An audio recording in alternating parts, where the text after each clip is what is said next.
and free information. Their archived stories shaped our past and illuminate our present. Yet now, as new challenges arise and the world evolves, their mission faces its greatest test yet. Be part of our journey and let's navigate the unknown, uncover the untold, and safeguard our future together. Tune into your public broadcaster, for it is the intersection of trust and truth.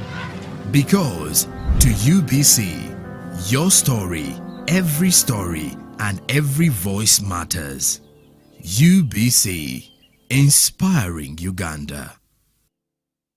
Buza Commissioner, enhancing tax education and bringing it closer to the taxpayers. Many Ugandans have questions about the taxes they pay to URA. When we come at revenue, they tell us to clear Chitenge at 10,000. And when we are selling Chitenge, we sell it at 17. So we don't know whether we are working or not. Understanding your tax obligations can help you grow your business and avoid unnecessary losses. Now, you can get direct answers. Send your tax-related questions via WhatsApp or SMS to 0790-141-887 and the Commissioner General of URA, John Musinguzi, will personally address them. Tune in to UBC News Tonight every Monday and Wednesday for expert insights and clear explanations. Buza Commissioner.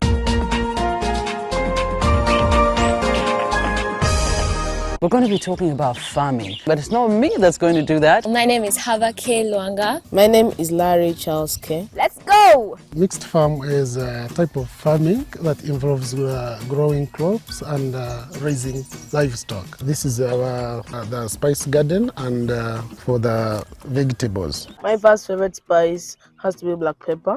What's black pepper in Uganda? Kamulali or mudagavu. What?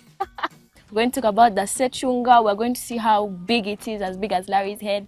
And then we're going to talk about the mangada. So we're going to get there. We have still so many farms to visit, and I would like to hear from you. This is the Little Farmer Show, and we are bringing coolness back to farming. See you! The government's core mandate is to maintain law and order, safeguard citizens' rights, and provide essential public services. Remember, one of the pillars of a roadmap is innovation and entrepreneurship. There has been this question of how are you protecting our indigenous seed? It's going to be a tall project that answers somebody's question. For the past 20 weeks, the front bench has brought you insightful discussions on governance, security, healthcare, justice, and commerce. Why do you go through this complicated procedure, involve the lawyers? You bring the case against him, the judge will hear you out and pass judgment, and you're out of court in record time. We remain committed to keeping you informed and engaged on key national matters. So these are huge, these are powerful organizations which now Uganda chairs. Why don't you come together?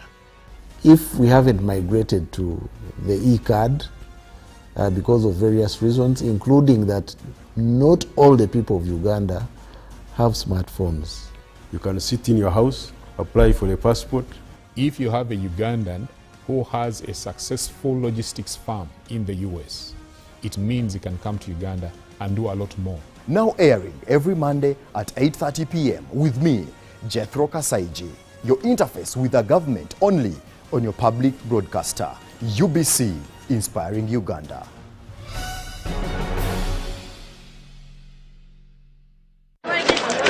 Juko. Yo. Check the shopping, man. What's your secret? Haven't you heard of the parish development model PDM? Yes, I did, but I thought it was just a talk. No, it is real. I and a few friends together formed a circle, accessed money from the PDM, invested in a poultry project, and now things are moving. Juko. I thought I was one of your friends. You are. But you left me behind. I didn't leave you in poverty. What should do? Just visit your LC2 chairperson and your parish chief, and start the process of economic transformation. Just like that. The parish development model is an initiative from the government of Uganda through the Ministry of Local Government, designed to transform all lives of Ugandans for the better. PDM, my parish, my development, my life.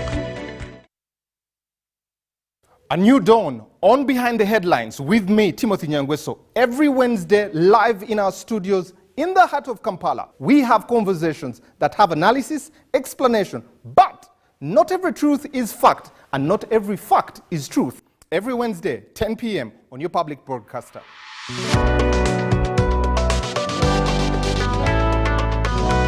All on your public broadcaster, UBC, inspiring Uganda.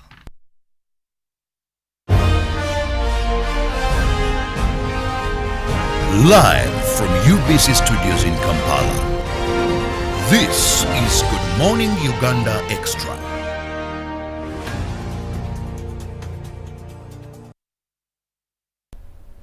Good morning and thank you so much for being with us on UBC TV.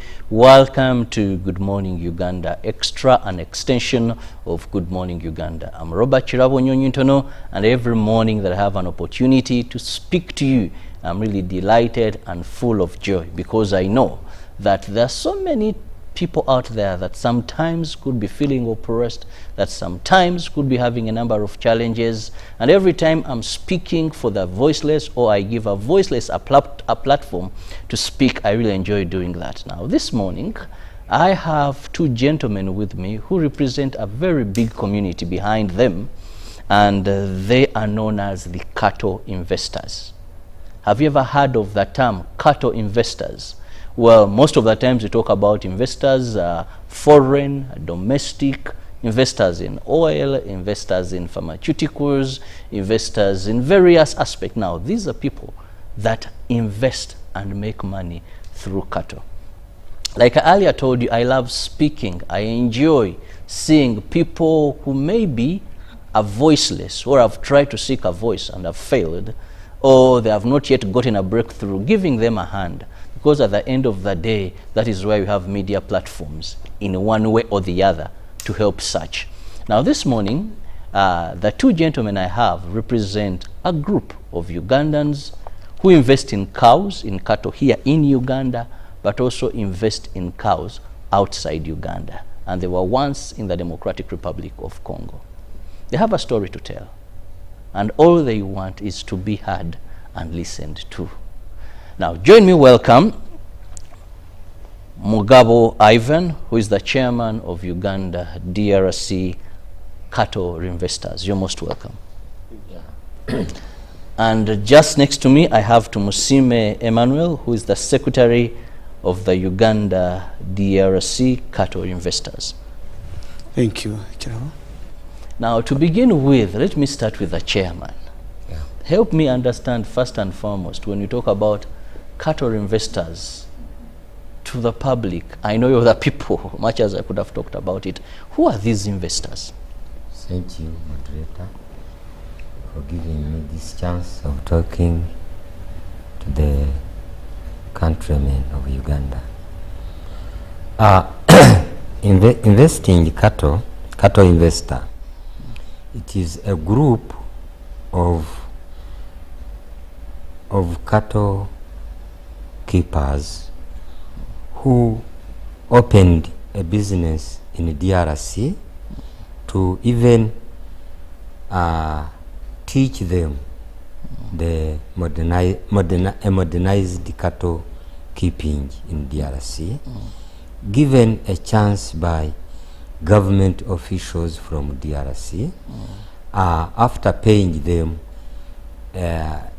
immigration money bill in the government of Congo. When they accepted us, where certain members entered DRC, started a business of cattle keeping, long-horned ones in Congo, which was very expensive.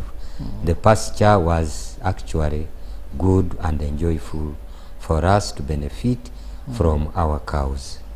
We were in a good cooperation with government officials, even security men actually were interested in what we opened in DRC. So we gained even friendship from the government. Government officials could come and see the way we spray cows. DRC, they didn't know the way of spraying cows, killing ticks from the cows, so that cows can be very fertile and enjoying. Even people who can see them could know that really Uganda have men who know to look for cows. So we stayed there for 3 years in good connection with government officials. But there came a man, he was a general, replaced another general who was there, was called General Mayara Chama. For him, when he came, said, no, we should eat these cows for Ugandans. Well, I'll be getting back to you. So basically, when we talk about cattle investors, these are people who invest in cow business. Would I say that? Yes, sir. So you do it here and you do it overseas. Had you only tried DRCs, or you also have any other country where you had? No, we started DRC. You started with DRC. Yeah. And then you want to see how things are going to move and you go to the other country. Other countries to extend the same. To extend basically the doing cattle business there. Now I want to move to Emmanuel here. Emmanuel, first and foremost, one would wonder what inspired you of all countries to go to DRC, because people know it is war-torn, you know, people fear for safety. There is so much, not to say that people are not doing business there, but for you as cattle keepers.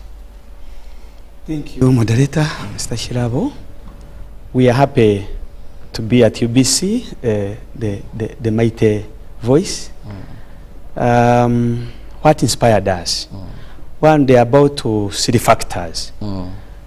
Cattle keeping in Uganda, the size of land is a big issue, given the numbers of cattle that we had. By the time we crossed over to DRC, Ntoroko had faced a lot of drought, heavy drought. I remember there was no water. Smuliki had dried up. So it would always be normal for people who are neighboring DRC borders to cross over. You talk to the leaders across, then you cross over with your animals. You graze them from there.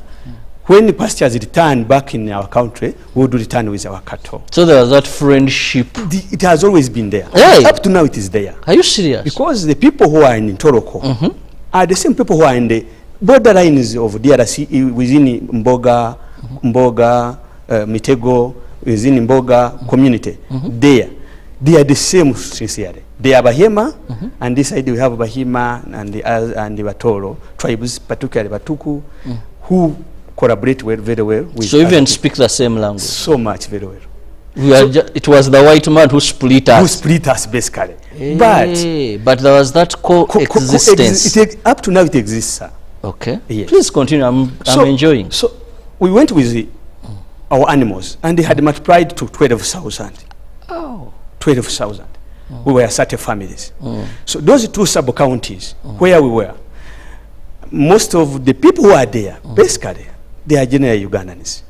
Almost 70%. The rest are the Lendos who come in slowly, they sip through, looking for jobs. In fact, the advantages that DRC got, one of the advantages is giving jobs to the people of Congo. It's one of the advantages that we offered to the people of Congo. So why we went there was lack of pastures. Secondly, there was a chance that in DRC there is massive, the land is so huge. Cattle, in multiplying cattle, it is so easy. The return rate is so high. That one attracts any farmer, any cattle keeper when you look at good pastures, you feel you should even graze them as a human being. But so for us, we took the animals and we were benefiting a lot from that. Yes. Sir. Now, you told me because you feel there is something that can be done to help you. So Yes. what is the problem? What is the problem? Moderator, the problem is when we went to Congo and the Congo forces raided our cattle, our herds, they took them to Mboga playground, all of them. They slaughtered the animals, or whether it was milking, whether it was pregnant, all the animals, they were slaughtered. Meanwhile, all our communities had been gathered in one place, arrested basically on Uganda point. So they ate our animals. Later, we were advised that as in pursuing the animals there as they ate them, that we leave them to be eaten. Otherwise, we are in danger ourselves. Yeah, that is a war-torn area. In Congo, for us to be alive now, it's a miracle. That can happen in any war-torn, yes. If you are not killed and thrown away, you'll be killed and even made them to be eaten. I understand. They eat people, they eat I understand. But people live within those communities. So the problem, what is the problem? The problem is we went and claimed for our animals. Because there's a gentleman who was in charge of, called the chief of the post. He's an equivalent of an RDC. He knew us. He to us, he's the one who advised that we should go to Bunia and pursue this a process, a legal process of repossessing of what we had lost.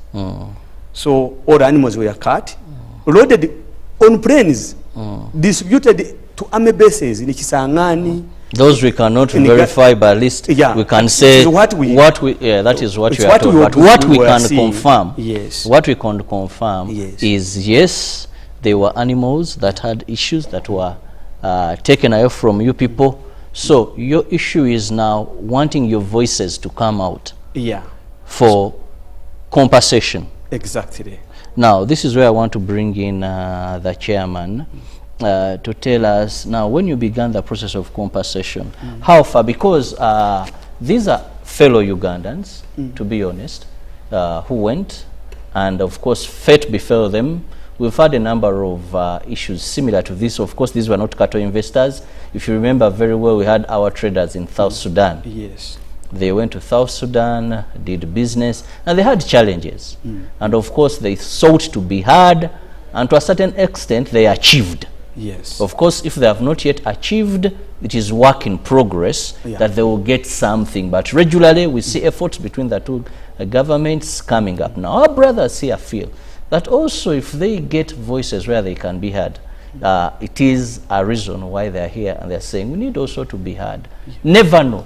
Our plea would go through, and we are not put out of business. We continue doing this. I'm told they even had plans to go to other countries, neighboring countries, still to do that investment as well.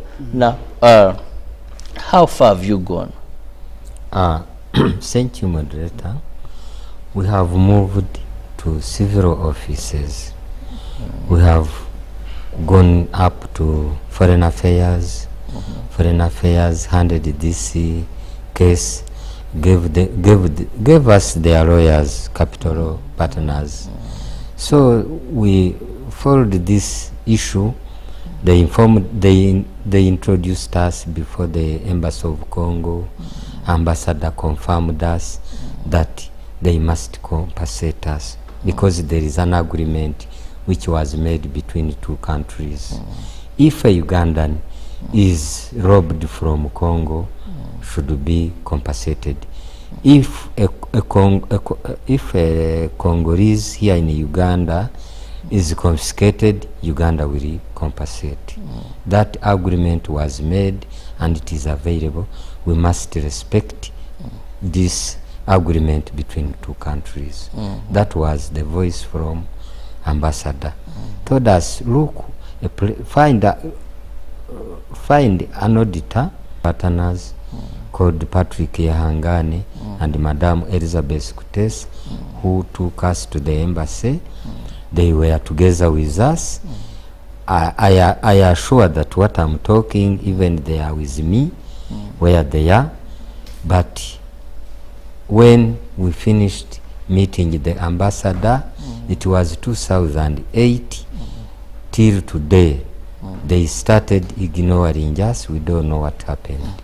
Okay, so that is the reason you feel that you want to be more heard, Yes. so that you get more attention of how best you can be helped. Yes, you wanted to add something. I want to add something, moderator. When DRC took those cows, the other DC, or what would be equivalent, the chief of the post of Mboga, advised us to go to Bunia. We made the case in Bunia. When we met General Mayala, other than helping us, he arrested us. But later, during the months, because we spent Saturdays in prison. Saturdays, the two gentlemen, the vice chairman and the chairman. When they appeared in court, fortunately, that's the day 2 ministers came to Bunia, Foreign Affairs in Nyamwisi and Tarasis, who was the defense minister then. So basically we can say that the process could have slowed. Yes. And you want it to be expedited. To be quickened. Yes. Somehow, this process was concluded. Because when we were in Bunia, we were given instructions to come and get letters of introduction from Foreign Affairs. That's how Foreign Affairs came in. So when the Foreign Affairs asked us for details, our details, we went to Gomba to get those details. We submitted them to Foreign Affairs. They wrote a letter. The embassy responded by inviting us. When we were going, Foreign Affairs advised that we go with a law firm to help us expedite that process. We concluded the meetings, 3 meetings were held. We concluded that process by agreeing that now a valuer, a government valuer for that matter, and an auditor, they should come in and evaluate what we lost. That evaluation was done. The report was given to 2 governments. And DRC now, when we went, DRC told us to wait for 1 month, Saturdays, that this process would be complete. Thereafter, nobody has come out to tell us what happened. But we have since established, because we went to the embassy again. Embassy says they paid the government of Uganda. Well, that is something that we cannot justify now. But what is very important is that these are Ugandans that are seeking voices. We are happy, and one thing I can say is that it has not been handled lightly to that level. And of course, most of the times, what really makes people confused is lack of enough information. Yes, exactly. That you have scarcity of information and you're a bit caught up there. But what is important is, yes, you want a voice. Yes. A voice is what you've gotten, a platform. For sure. But also more to see how better you can follow up. Because we know of late, people may get information from various sources. And usually these are unconfirmed sources. And then they end up moving on speculations. However, the power of media is that even whoever is concerned gets involved when you get an opportunity or a platform to speak. Yes. And we highly believe that this platform will do you that. Sure. These are gentlemen, fellow Ugandans, that I came across very disturbed, and I felt like, how do people who say they once had, would I even use the word fleets, but it's herds of cows, how would they say that they had to make these losses? And remember, we are within the East African community where we are talking about free movement of goods and people and services. Of course, people are among what we can say free trade, using the vast population we have as East Africa for each of us to bring our forces, our abilities together and better develop East Africa. So anything that comes against trade is something that we ought to fight. We wouldn't want to have along the way. That is why we see that they rightly spoke about the 2 governments coming in. That's why I gave you the issue of the traders in South Sudan, where we still see that all this is aimed at ensuring that actually we boost trade. Now, let me also get this properly. Earlier on, their chairman said you left Uganda with cows. Yes. How many members are you, chairman? Yes. 30 members. 30 members. Okay. We could be even very many. But people, our company, these soldiers started to disturb us. So we could not allow many even to come in. Has been around for a long time. Yes. Is it still happening? Yes, yes, moderator. Is it still happening? Yes, yes, moderator. People are still. They are still going there. One of our member stays in Toroko. Most of his cows are in the rate that he has been able to mobilize because he's around the community where he stays. Some people have been trying to help here. You know, our cattle keepers. Once you lose, somebody gives you one, another one gives you two. He has gone back, and the rate of multiplication, of course, he lost about 600 currently as an individual, but currently he's reaching again 60. He started off, of course, from zero. Now, some members of us, for sure, is sad. 7 have since died along with this process. We are struggling with those orphans. For us, some people cannot reach for Kampala transport-wise. The way survival, all their survival has been taken away. So that's where we come in to plead to government. Away from you people, the people known as the cattle investors, as you call yourselves, do you have other people that are not part of your group but are still smoothly grazing in this particular area? Yes, please. Yes, they are there. For us who are affected, the ones who, we are unable to go back to do the same business. But one of the most benefiting business in this country, and which earns a lot of money to this government, is cattle rearing. How? Cattle rearing. You know, a business that will give you a return rate of almost 50% per annum. It is even 100%. It's so high. We export a lot. A lot of meat. We're exporting a lot of hides. We're exporting a lot of ghee. We're exporting a lot of milk. It's one of the highest earning venture that earns the government foreign exchange. Chairman wants to supplement. Sure. Yes. Yeah. It's true. Very true. Very true, Mr. Moderator. Okay. So because the question that is disturbing me, something that is disturbing me is, you had a group of 30. Yes. You are rearing animals in this particular area, peacefully, like you said, multiplying in good life, you want to say. And even after you left, there are other people who are still there that were not part of your group, but are still doing the same work. The same work. Yes. Going there, had you followed the legal procedure, or you just crossed? But we have a number of them that we try to archive and keep with us. Otherwise. Now, Chairman, let me just ask you this. You went as a registered group from Uganda, or you just went as immigrants, or people who are going to graze and come back? You know, those two things are also difficult to understand. We may be cattle keepers, and we enter DRS. Like you said, tradition, it has been the thing. You said the vet's permission, they come examine the animals and all that procedure. But maybe you could be seen as people who went to graze, then after drought, you come back. No. Please clarify. Yeah, thank you, moderator. For us, we went there with the government permission, because we could pay them twice a year. Yeah. We could pay the government charges twice a year, and even documents we have. Okay, so you officially went as DRC as investors, to do cattle keeping there as a business. As a business, but still we do have the. I don't want to use the word. The other communities, those who do small scale. Excuse me. Those who are there, their neighborhood with that area, but not with us who came from far areas from deep Uganda. Oh, yeah, thank you so much. Difficult. Thank you so much for that clarification. And even, that these are neighboring communities. Batuku and Bahema, but not as Longhorned. Even cattle there, they are quite different.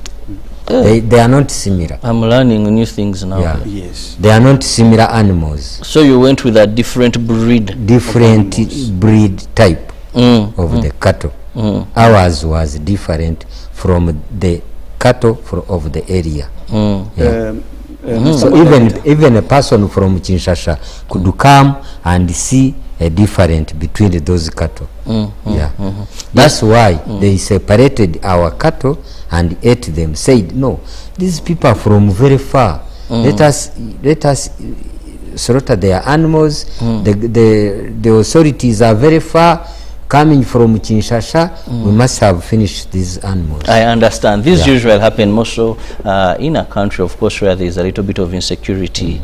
And of course, we know our brothers there are doing their best to ensure that their country is 100% peaceful. But of course, that doesn't guarantee that such incidents should happen. And I'm happy that our government is not sleeping, just that our brothers feel this process must be expedited, or they must be updated with what exactly is happening. Yes. These are the two things, because like I said, usually unconfirmed sources can cause misunderstandings.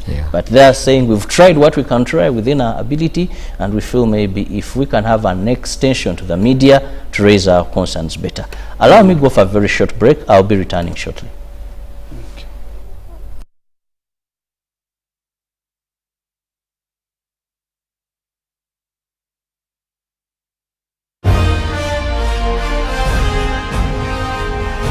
Live from UBC Studios in Kampala, this is Good Morning Uganda Extra.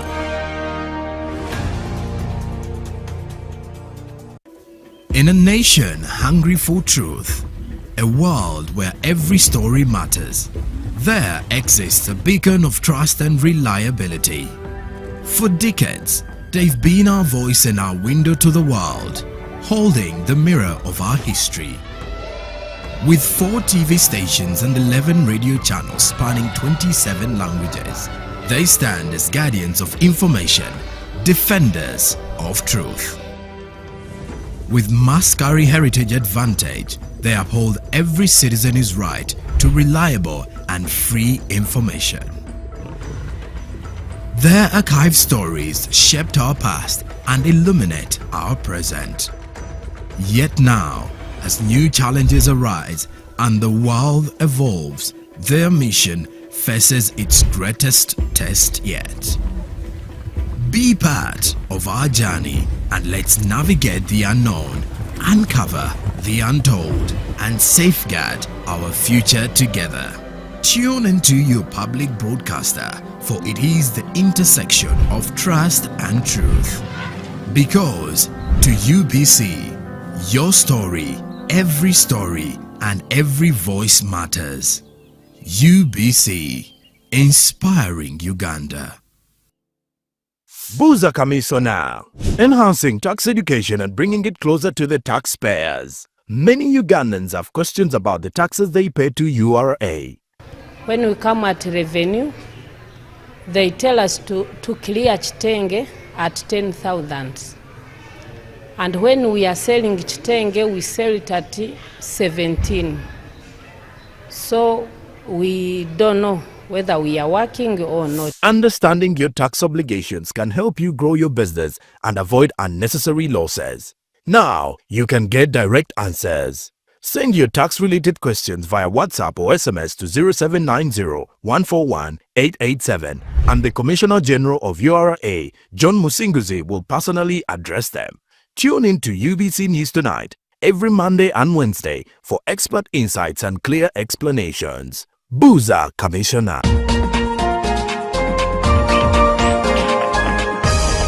We're going to be talking about farming, but it's not me that's going to do that. My name is Hava K. Luanga. My name is Larry Charles K. Let's go! go! Mixed farm is a type of farming that involves growing crops and raising livestock. This is the spice garden and for the vegetables. My first favorite spice has to be black pepper. What's black pepper in Uganda? Kamulali or mudagavu. What?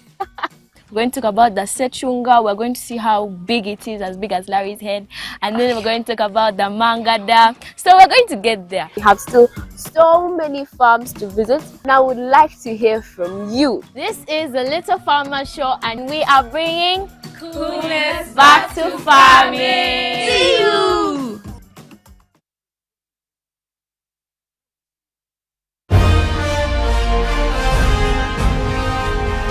Live from UBC Studios in Kampala, this is Good Morning Uganda Extra.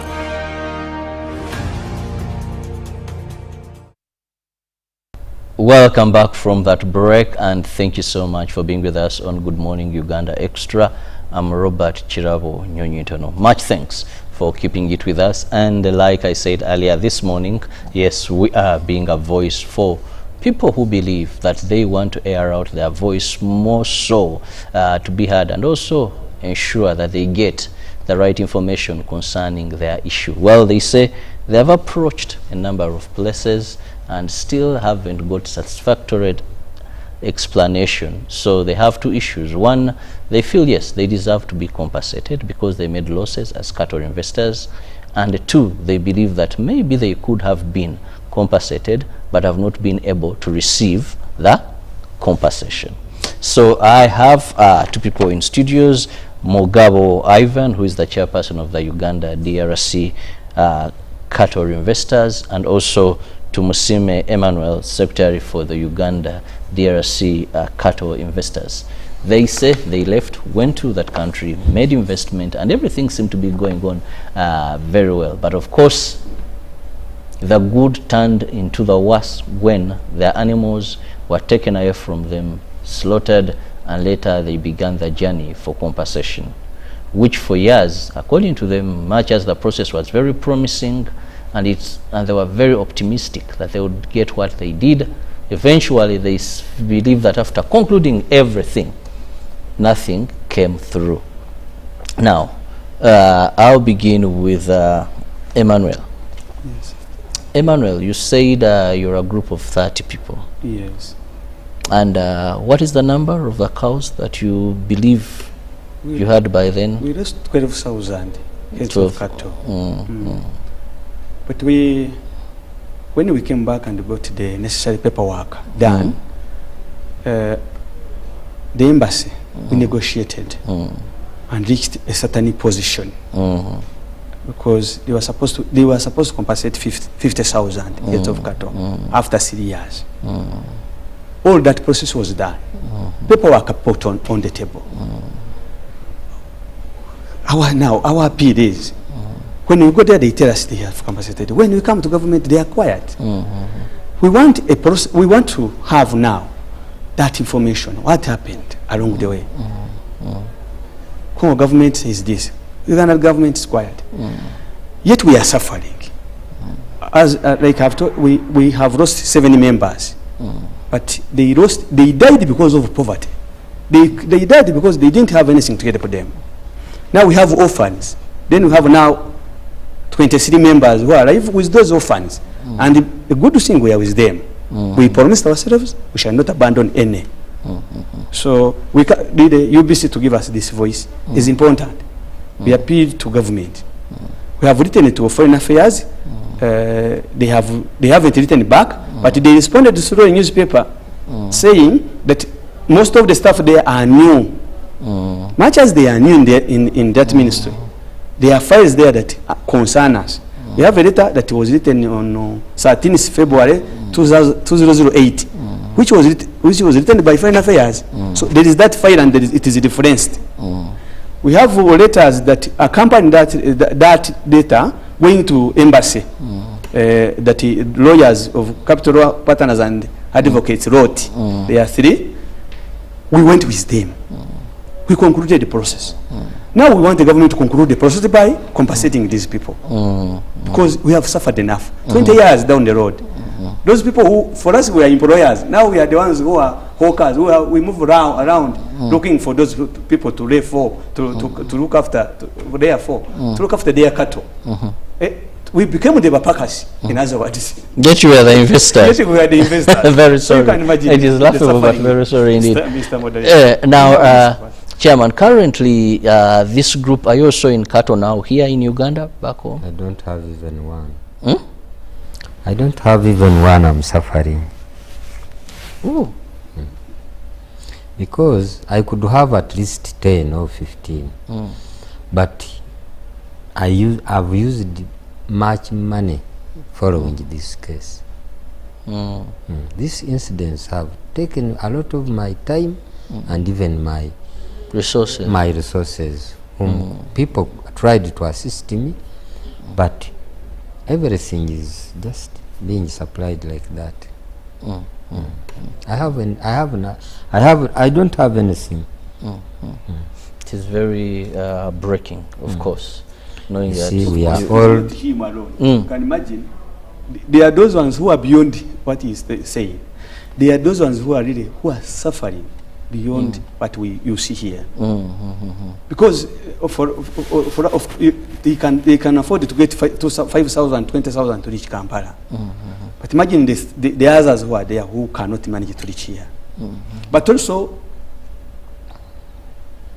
for somebody not to really feel touched when you see such a people.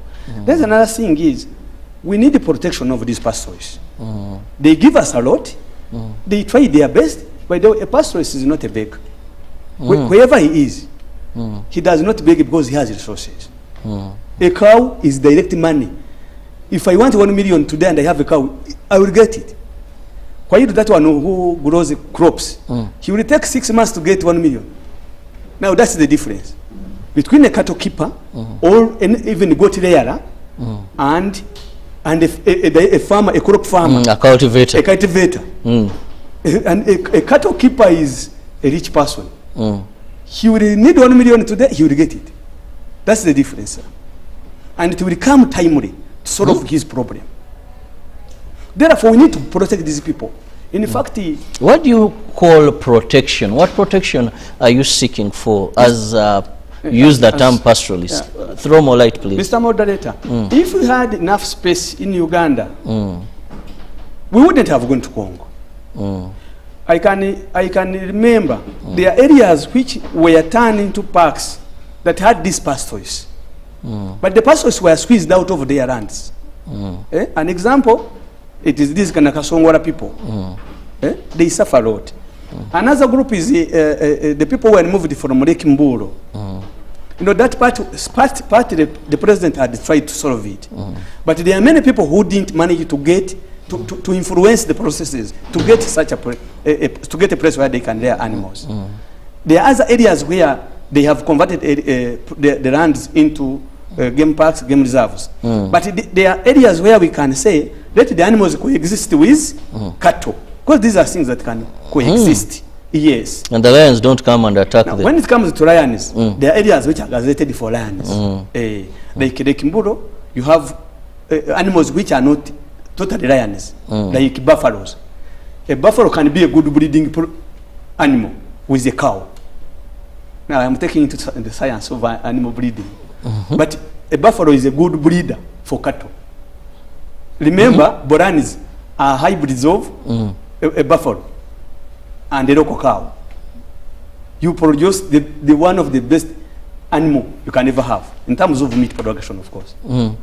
So when you say protection, is it gazetting more spaces for you people in the cow business, giving you protection where you go so that your animals are protected?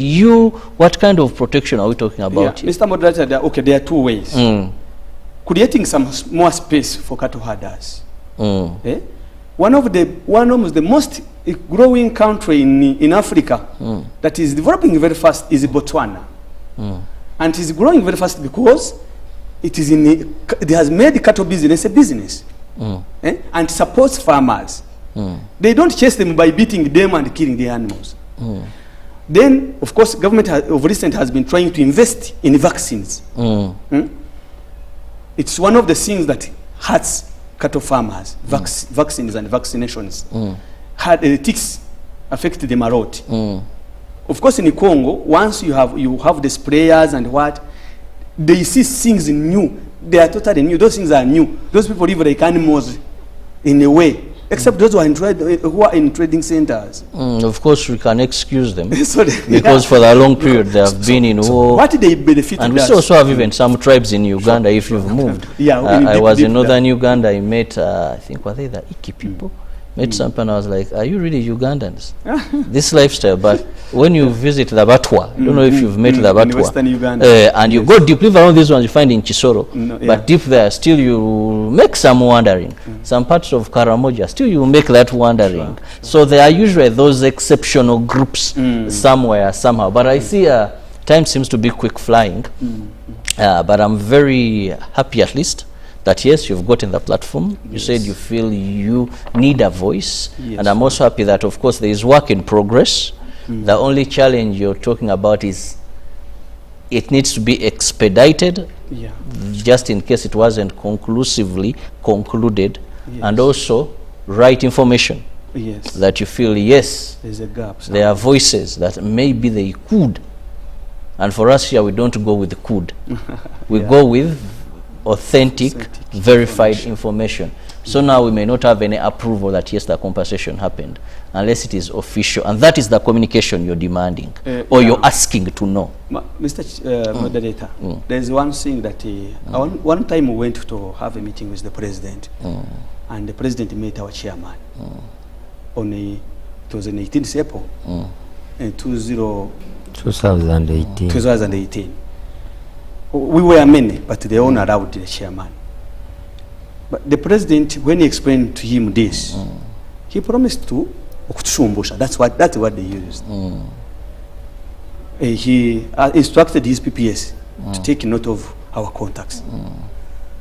But it's unfortunate we have tried again to see if we can meet him and remind him that the people you met, up to today, they are still suffering. So we appeal to the president that we can meet and have a way how we can help these people. I know as a nation, we cannot fail to help our people. We were lucky that we were not killed in Congo. We pursued that process ourselves up to Uganda. We handed ourselves to Uganda. Let Uganda help us. That's our appeal. Well, I love that. Chairman, your final remark. Yeah. All along, thank you, moderator. All along for us, we have tried to see that Uganda at least can come up and solve this problem because it has delayed so much. It has taken several years. So the government should at least actually assist us. We are very poor. Yeah. It's a request. Yeah. Well, thank you very much, gentlemen, and of course our viewer, thank you so much. And we believe that the concerned parties will come through and give this group of people a clear explanation of exactly what is happening, and also the compensation that they are praying for, that it sees the light of day, so that they can continue and live better lives. And of course, he talked about the pledges. The president makes pledges. I know it's a process, but also a humble reminder is something very good, where most so you get an opportunity like this. Well, I want to thank you so much, our viewers, and of course, I pray that of course your voices are listened to. I pray that you get the answers that you want, and of course the compensation that you're asking for. May I see you tomorrow, God willing. Have the best of your day. Good morning.